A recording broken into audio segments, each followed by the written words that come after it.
नमस्कार दर्शकवृन्द, दिनभरका देश विदेशका प्रमुख खबरहरू समेटिएको नेपाल टाइम्सको टप 50 बुलेटिनमा स्वागत छ।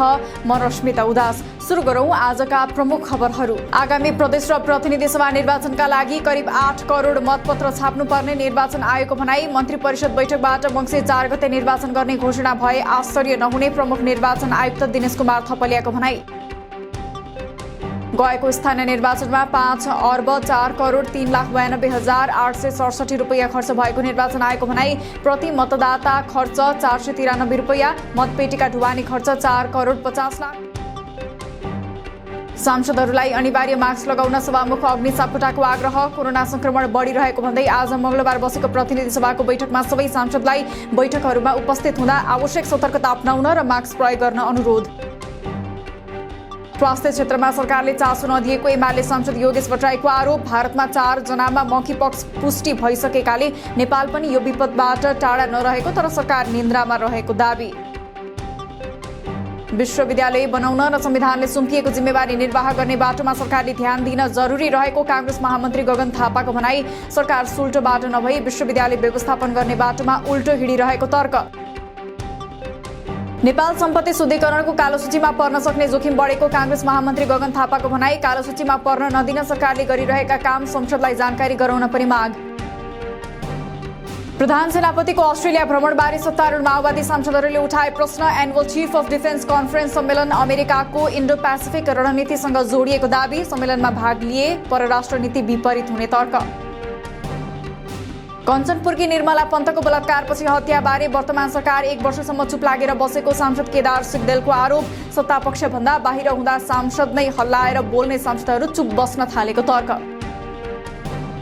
संसदीय विशेष छानबिन समितिले नेपाल प्रहरीको केन्द्रीय प्रहरी विधि विज्ञान प्रयोगशालाकै विज्ञहरूबाट अर्थ मन्त्रालयले उपलब्ध गराएको सीसीटीभी फुटेज बारेको प्रतिवेदन बुझ्यो। धेरै डिभाइसमा ट्रान्सफर हुँदा अर्थ मन्त्रालयको सीसीटीभी फुटेज नबुझिने भएको विज्ञको राय। नेपाली जनप्रगतिशील मञ्चको कार्यक्रममा सहभागी हुन माओवादी अध्यक्ष प्रचण्ड साउन 21 गते जापान जाने। अरू कार्यक्रम भने सार्वजनिक गरिएन। प्रचण्ड साउन 25 मा नेपाल फर्कने। राष्ट्रपति विद्यादेवी भण्डारीद्वारा स्पेनका लागि शर्मिला पराजुली ढकाल, रुसी महासंघमा मिलनराज तुलाधर र डेनमार्कमा प्राध्यापक डाक्टर राम स्वार्थ राईलाई राजदूत नियुक्त। भारतका लागि नेपाली राजदूत डाक्टर शङ्कर प्रसाद शर्मा भुटानका लागि गैरावसीय राजदूतमा नियुक्त। संसद बाहिरका साना 4 कम्युनिस्ट पार्टीद्वारा एमसीसी र एसपीपी विरुद्ध आन्दोलन गर्ने घोषणा। साउन 13 गते देशव्यापी कोण सभा घोषणा। 15 मा मसाल जुलुस र 21 गते प्रदेश तथा काठमाडौँमा विरोध प्रदर्शन गर्ने। स्वास्थ्य सेवा विभागको व्यवस्थापन महाशाखा अन्तर्गतको आपूर्ति शाखाका प्रमुख डाक्टर सुरेन्द्र चौरासियालाई आर्थिक अनियमितता गरेको आरोपमा स्वास्थ्य मन्त्रालयमा हाजिर हुन ताकेता चौरासियाले 5 करोड भन्दा बढी घुस लिएको आरोप। नेपालमा 5055 जनामा गरिएको परीक्षणमा थप 638 जनामा संक्रमण पुष्टि। आजै 2 संक्रमितले ज्यान गुमाउँदा 218 जना संक्रमण मुक्त भए। हाल देशभर 3714 जना सक्रिय संक्रमित। इलाममा भाइरल ज्वरोका बिरामी बढ्न थाले। गाउँ गाउँमा बिरामी हुने क्रम बढेपछि अस्पतालमा बिरामीको चाप बढ्दै। भाइरल ज्वरोका बिरामी बढेपछि इलाम नगरपालिकाभित्रका केही निजी विद्यालय 1 हप्ताका लागि बन्द। 2078 सालको माध्यमिक शिक्षा परीक्षा एसईई को नतिजा भोलि सार्वजनिक गर्ने तयारी। यस पटकको एसईई को मार्कसिटमा सैद्धान्तिक र प्रयोगात्मक परीक्षाको मूल्याङ्कन अलग अलग। यसै वर्षदेखि सैद्धान्तिक तर्फ 35% र प्रयोगात्मक तर्फ 40% न्यूनतम अङ्क लागू। प्राध्यापकहरूलाई विश्वविद्यालयमा तालाबन्दी नगर्न शिक्षा मन्त्री देवेन्द्र पौडेलको आग्रह। खुल्ला विश्वविद्यालयको डिन नियुक्तिमा ढिलाइ भएको स्वीकार गर्दै सुझाव माग। आफ्ना मागको सम्बोधन गर्न प्राध्यापकहरूको पनि आग्रह। झापाको कचनकवलमा एउटै रुखमा झुन्डिएको अवस्थामा मृत भेटिएका 3 किशोरीले आत्महत्या गरेको पुष्टि। पोस्टमार्टम रिपोर्ट र प्रहरी अधिकारीले गरेको सूक्ष्म अनुसन्धानमा हत्या भएको हुन सक्ने कुनै ठोस प्रमाण फेला नपरेपछि सामूहिक आत्महत्या गरेको प्रहरीको प्रारम्भिक निष्कर्ष। कोहलपुरमा होटल चलाउँदै आएका 25 वर्षीय कृष्णकुमार गडरिया र उनकी 23 वर्षीय पत्नी अञ्जलीको मंगलबार मध्यरातमा हत्या। दाई विजय र भाउजू रेखाले भारतबाट 2 जना कन्ट्र्याक्ट किलरलाई 50-50 हजार दिएर हत्या गराएको खुलासा। निर्मला पन्त बलात्कारपछि हत्या प्रकरणको 4 वर्ष पुगे पनि दोषी अझै पत्ता लाग्न सकेन। अहिले पनि 18-19 जनालाई नियन्त्रणमा लिएर सोधपुछ गरेको प्रहरीको भनाई। हालसम्म 107 जनाको डीएनए परीक्षण र 635 जनालाई सोधपुछ गरियो। पशुपतिनाथ मन्दिर परिसरमा महायज्ञ लगाइरहेका बलात्कारको मुद्दा खेपिरहेका सिद्ध बाबाको महायज्ञमा नाराबाजी गरेको आरोपमा रोशनी शाही पक्राउ। तत्कालीन सभामुख कृष्णबहादुर महरामाथि बलात्कारको आरोपमा जाहेरी दिएकी शाहीलाई केही बेर नियन्त्रणमा राखेर छाडियो। नर्सिङ पढिरहेकी 19 वर्षीय युवतीलाई उनको भिडियो सार्वजनिक गरिदिने धम्की देखाई ब्ल्याकमेल गरी पटक पटक होटल लगेर बलात्कार गरेको आरोपमा विराटनगरबाट 2 जना पक्राउ परेका कराते प्रशिक्षकहरू 50 वर्षीय विनोद राउत र सुरज सुवेदीमाथि दोस्रो पटक 2 दिनको म्याथप गरी अनुसन्धान जारी। बलात्कारको अभियोगमा बैतडीको मेलौली नगरपालिका 1 का वडाध्यक्ष शरद सिंह नेगी सहित केशव सिंह नेगी कारागार चलान। एक 28 वर्षीय महिलालाई गत 2078 चैत्र 15 गते बलात्कार गरेको आरोपमा दुवैलाई पूर्वपक्षका लागि जेल चलान गर्न बैतडी अदालतको आदेश। रूपन्देही तिलोत्तमाको ब्लू स्काई सोल्युसन नामक कल सेन्टरले गरेको कारोबार र गतिविधिबारे सीआईबीले थाल्यो अनुसन्धान। रूपन्देहीको तिलोत्तमा र काठमाडौँको कल सेन्टर बीच सम्बन्ध रहेको हुन सक्ने अनुमान। धनुषाबाट स्रोत नखुलेको झण्डै 24 लाख नेपाली रुपैयाँ सहित एक भारतीय नागरिक बिहारका 19 वर्षीय अब्दुल समी पक्राउ। मोटरसाइकल चढेर आउँदै गरेका समीको शरीर खानतलासी गर्दा उक्त रकम बरामद भएको प्रहरीको भनाई। आज पूर्वी क्षेत्रका केही ठाउँमा ठूलो पानी पर्ने अनुमान। अन्य क्षेत्रमा पनि हल्कादेखि सामान्य वर्षा हुने। प्रदेश 1 लुम्बिनी र सुदूरपश्चिम प्रदेशका 1-2 ठाउँमा ठूलो पानी पर्ने सम्भावना।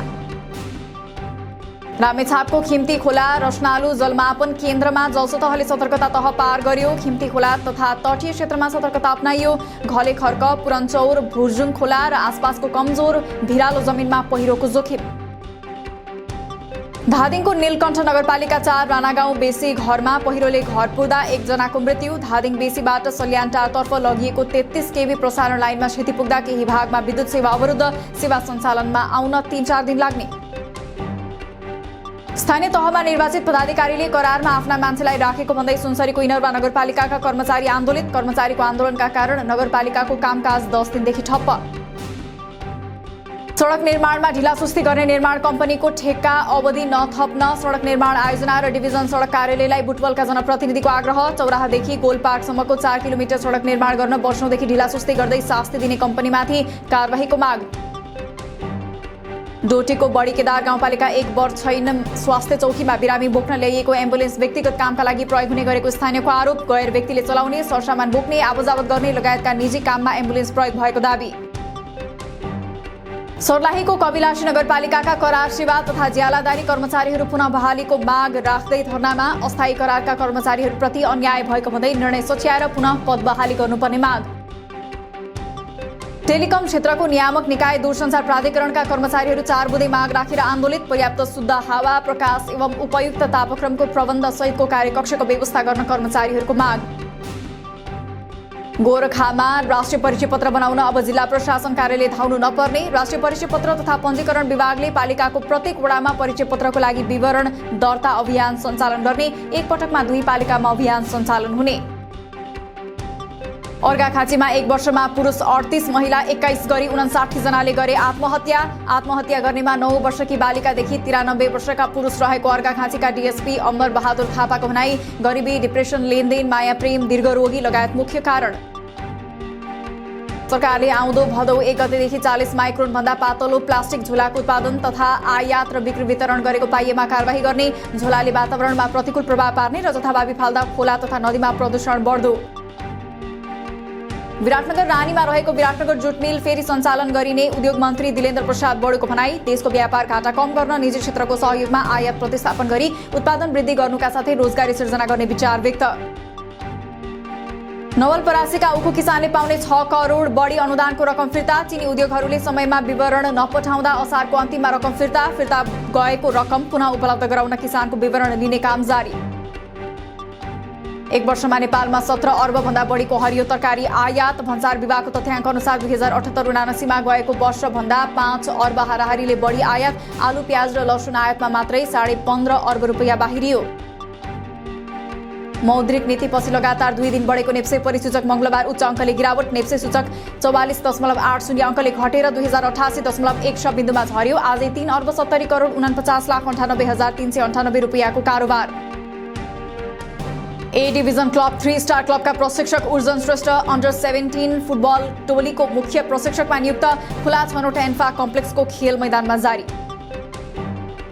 म्यान्चेस्टर युनाइटेडले क्रिस्टियानो रोनाल्डोलाई शर्त पूरा गरे क्लब छाड्न अनुमति दिने। नयाँ शर्त अनुसार रोनाल्डोले क्लबसँग सम्झौता नवीकरण गरेको खण्डमा मात्र लोनमा क्लब छाड्न दिने। रोनाल्डोले आफ्नो भविष्यका बारेमा मेन्युका प्रशिक्षकसँग छलफलमा। इङ्ग्लिस क्लब साउथह्याम्पटनद्वारा फ्रान्सेली युवा फरवार्ड सेको मारालाई फ्रेन्च क्लब बोर्डियक्सबाट क्लबमा अनुबन्ध। 19 वर्षीय माराले प्रिमियर लिग क्लबसँग 4 वर्षको सम्झौता गरे। बोर्डियक्स गत सिजन पुछारमा रहँदै हाल रेलिगेसनमा। मर्मत गर्नुपर्ने कारण देखाउँदै रुसको इन्धन व्यापार गर्ने निकाय ग्याजप्रोमले EU अन्तर्गतका देशमा आपूर्ति हुने ग्यास निर्यात घटाउने।